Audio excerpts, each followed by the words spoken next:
All right, I'm here with Angelica, a very good friend of mine, and I thought I'd ask her a few questions about her story and her journey to the low fat raw veganism, fruit and greens and stuff, you know.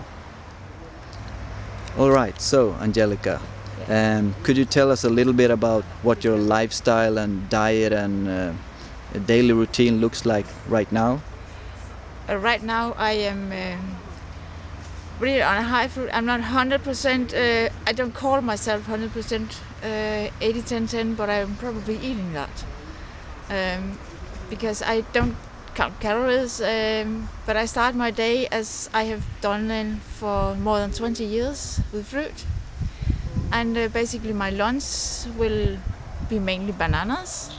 Fruit is often a smoothie, because then I can eat more in the morning. And then bananas often for lunch. And these days it's mainly fruit, because I can eat a kilo of strawberries for dinner and maybe some banana ice cream. So for that, or a big green salad, spinach and stuff, or a soup, low fat raw vegan soup with spinach, celery, tomatoes, you name it, or grapefruit and stuff like that. Ah, that sounds yummy. How about greens? Do you eat any greens like lettuce or spinach? Yeah, lots of spinach. Sometimes I'm addicted to spinach. Yeah, you love the spinach too? Yeah, that's my favorite. I really all-time love the favorite. spinach. And in the winter then I love the kale. Ah, yes, of course. It's really kale. Yeah, that sounds good. Sounds good. And I can almost be addicted to that. Yeah. So do you eat it straight, or you make it to a salad or a smoothie or something? Sometimes I make it to a smoothie, but actually I cut it very fine and then I can eat it straight. Yeah. Okay. Yeah. Sometimes with an avocado, but I've changed very much from the beginning, where I ate a lot of nuts and avocados every day. Now I probably have an avocado a week or so. Yeah. And barely nuts. Okay. Yeah. So there are very little nuts, very little avocado. Yeah. You get your nourishment, your energy from fruits. Mainly fruit, especially here in the summer. Yeah, and you eat quite a lot of greens. Yeah. And in the wintertime it's cooked food and for dinner. Yeah. It's easy to stay raw until dinner, I find. Yeah. But when we have a work and you have not so much fresh fruit available here in Denmark, and you have to work hard, so it's difficult. Yeah. It also gets expensive if you have a hard time finding good fruit. And, you know, when the supply is limited, it tends to get expensive. You have to. And I'm living in a smaller city or town, or what you call it. So it's not like in Copenhagen, for example, where you can get more food. Yeah, that's right. Okay. So in winter it's a lot of oranges, organic, because they do get them organic there. Yeah. And because they are expensive. Yeah, I guess. So with the greens, do you eat the greens plain or with tomatoes, or mix different greens, or with some oranges? Different, sometimes the dressing. If I can get a good mango and basil. Okay, yeah, that's a favorite. Or if I can't have mangoes and bananas and basil. Yeah. Or plain, or mixed up. If I'm really hungry, I take the salads in the blender too. Oh yeah. Yeah, salad, so I get a soup, because I really like soup. I've always liked soups. Okay, yeah. Yeah, that seems like a good way also to really break down the food into small parts, easy to digest. And to get enough to eat. Yeah, and get larger amounts of actual food. Yeah, that sounds good. So actually sometimes in the mornings I have greens also, because then I make a smoothie of banana and spinach. Yeah. With a tiny piece of ginger. Yeah. Okay. So what led you to this lifestyle? I mean, why are you here? Yeah. Well, I'm traditionally born and raised on a farm, so we ate meat and everything, and I have always had the feeling, or at least in many years, that I should be a vegetarian. But it was like, oh, you cannot eat that. Then I think in the beginning of the 90s I was tested allergic to eggs. what should I eat for breakfast? I had my morning eggs and I had coffee. So I stumbled over the book called Fit for Life, and they suggested fruits for breakfast. And I was overweight too. So, well, you can lose weight and you can have this lifestyle. I couldn't find out of the rest, but I have eaten fruit for breakfast since then. And I refused medical painkillers and everything. And then I went vegetarian, and I thought I was healthy. My mother was almost scared of getting cancer because her father and her sister died of cancer. And I will never get cancer. I'm healthy. Because you ate vegetarian? Yeah. Yeah. That but was still with the eggs and the milk and everything? No eggs. No eggs? Not very much milk, but cheese. Cheese, yeah. I was That's a like cheese addict. milk times 10. Yeah. Yeah, concentrated But milk. I didn't know that. Yeah. I didn't know better. So in 2001, in December, I had pains on the right side, and I went for 4 days because I was very scared of doctors, needles, all that stuff, what I can call chemical shit. And I had to go to a doctor, and they put me in hospital. And I was scanned, and I could see there was something that shouldn't be there. Then they examined my womb, and they didn't talk about this one. In the right side, they talk about I should have my womb removed. Oh. And I was, no. Yeah.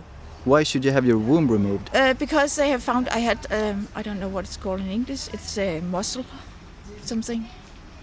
Yeah, a cyst or something? Not a cyst, something with the muscles, but you can live with that. Okay. And she told me I broke down. I cried and cried, and she had a speech for me where she said, we suggest, I don't know why doctors always says, we suggest to get it removed. Like we, the professional community, we who know, or something like that. Yeah, something like that, Yeah. she was the one who had the examined me. authority. Yeah, the authority. We think you should have your womb removed. And she had a speech for me where I was, I had responsibility for keeping my body in good shape. Yeah, well, by removing my womb. Yeah. And Yeah. I broke down because I was a little over 40, and I didn't have children, and I wanted children very much. So I said no. Yeah. And then I called my family, and a little over midnight I was ready to accept painkillers because it was very painful. It was too painful. Yeah, it was too painful. Yeah. And the next day when the doctor came, I said, no, I'm sorry, I'm not English. And she was like, why? Yeah, because they can get alternative treatment in hospitals. And she said, yeah, this is serious, she said. You have to have this removed. And I said, no, I'm a woman and I want to stay a woman. Yeah. And she was like, well, then we cannot do more for you. I said, fine. My friends are coming visiting me this day and I go home. Yeah, but what did she mean by there's nothing more they can do for you? Yeah, if I wouldn't have the operation, the surgery, Yeah. and why should I stay in hospital? Yeah, yeah. That was the Yeah, so only they thing they could basically offer told me. you to go home, and would that like be the end of you, or would you have to live then with this pain then, and Yeah, when I called her, then now I want to be released. yeah, She said, you should really have this operation yeah, because this is serious what you have. And I said, well, I must live with it or I must die from it. And she said, I write that down. And I said, yeah, you can do that. And then I left the hospital, and 2 days later, So you signed kind of a release form or something, or yeah, that I left on my own responsibility. yeah, exactly. Yeah. And 2 days later, I said,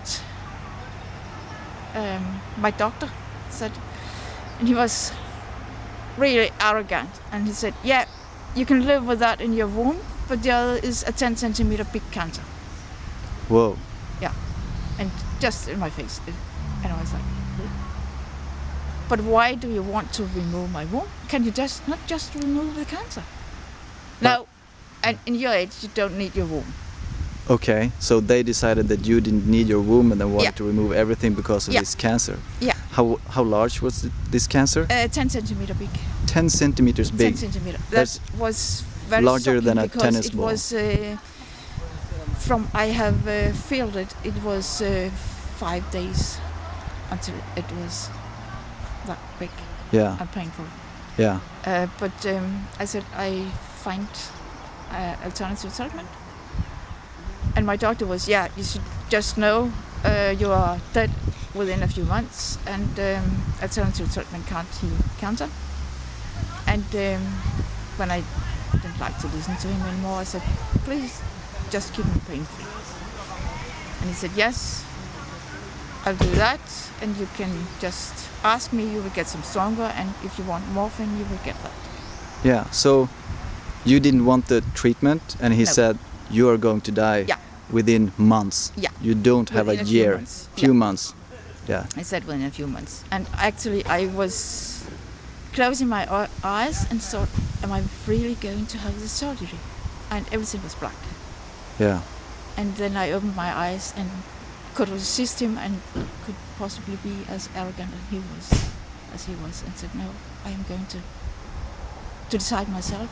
But it's your responsibility then. Yeah, of course it's my responsibility, and I'm ready to take it. Yeah. Yeah. Then I found a chiropractor, and A what?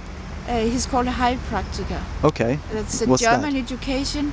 Okay. You could probably say naturopath, nature doctor. Or Okay. something. Yeah. He was healing. He took an iris diagnosis. He looked in your eyes, Yeah. took pictures, and told you everything you had possibly had. Yeah. And the cancer's there, but he will try to help me. Yeah.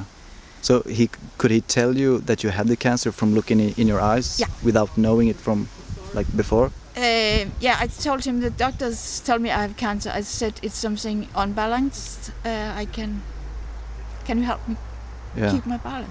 Come in balance. And I could see that big brown spot. Yeah. And I asked the doctors if they could why they told me it was cancer, and they said exactly this ovarian cancer we can see in a blood test. Okay. So there's some levels you should Yeah. be, and I regret that I never got how much the level was. Oh yeah, you didn't get the No, records. I didn't get that, and I have later asked them to give me my journal, but my papers, but it does not say Okay. that. So I don't know how high it has been. Yeah. Yeah. But when they can say you have cancer. Yeah. Yeah. Yeah. But then you went to some other treatments also. Or At first, I only went to the chiropractor and got laser acupuncture and homeopathic yeah. medicine. And I have a friend who's a strong healer, Yeah. and we was working together. And then I felt it was the right way. My mother supported me. She paid for my treatment. Yeah. And it was the hardest thing to do. That was call my mother and say, they told me I have cancer. Yeah. Yeah. So besides these different treatments, did you do anything with your diet right then? Not right then. If some months later, I think it was a little later. I could feel this dairy was good for me, and I cut out the dairy. Yeah. Became a vegan, Yeah. and it's Did you know why you had to cut out the dairy? Did you know about the different special No. proteins in dairy No, that cause I cancer didn't. growth and I stuff? didn't. I just tried to listen to my body. Okay. Yeah. That's So nice. so I knew that I couldn't with cheese. Yeah. It was the only dairy I liked. It was cheese, Yeah. but I could feel it in my stomach, in my body. Yeah. Yeah. So I had to cut it out. Yeah. And then it got better, and then in 2004, I guess, there was a forum on the internet where there was raw food, Peter, Yeah. and I got to know those people. And I said, wow, can you live on that diet in Yeah. Denmark? And that was here in Denmark. It was Yeah. Peter, the one of the one of the organizers organizers of the festival. Yes, Fresh Food Festival. He was one of the first I met. Yeah. The other guy I think is not in raw food anymore. Okay. But Peter, and then they had some raw gatherings, and I came to them. Yeah. So you went to some raw food gatherings and mainly Christmas dinners, and of course at that time it was more gourmet raw. Yeah. And so I had nuts and seeds and avocados and higher fat then. Yeah, higher fat. Maybe salts and stuff and condiments and spices and not so much salt. Okay. Because I have always forgot to put salt in my food. Yeah, that's good. Yeah, but a bit heavier. But without me realizing it, I reached my ideal weight, and which I've probably gained a few kilos now. But so at what point did you change to more fruits instead of nuts and seeds and stuff? It came gradually. It came gradually. Yeah, without me even realizing it almost, because I listened to my body and I didn't feel like. Yeah, like when you cut out the cheese, you just felt that you had to change in order to feel better. I think I still have some nuts at home, but I just was eating what I felt my body craved. Yeah. And then I stumbled over a book I called my Bible. Okay. It's a book called Rawsome. Oh. An American herbalist, Brigitte Mars. Okay. And when I feel a craving for any of these things, spinach, it can be grapefruits, then I go to see in the book what's in it, what is it good for. Yeah. And then it's, oh, yes. Yeah, you can see that it makes sense then. Yeah, it makes sense then. Yeah. Oh, yeah, you probably is in lack of this and this stuff. Yeah. But then when you say cravings, you're not really talking about the addictions and the things that you kind of feel that you gotta have. It's more like, like my body needs this. My body needs this. Yeah. And then when I forgot to eat it, that's because my body doesn't need it anymore. Yeah, yeah. Because sometimes I could get in panic if I couldn't get fresh spinach. Yeah. Yeah. And other times, what? Oh. Yeah. That's an interesting story. Yeah. So now you eat mostly fruits for your energy needs, and very little nuts and seeds and avocado and things like that. Yeah. And plenty of greens, spinach and kale and other nutritionally high density greens, basically. Yeah. Well, sometimes I eat too less greens, but then I can feel it in my body that I forgot to eat that. Yeah. But I try to eat it. Yeah, that's great. Yeah. Salad and everything. And buy a packet of salad and snacking it on the way home. Okay. Yeah. All right. So that was the story of Angelica, my very, very good friend. Lives in Denmark. I interviewed her here at the Fresh Food Festival in Osted.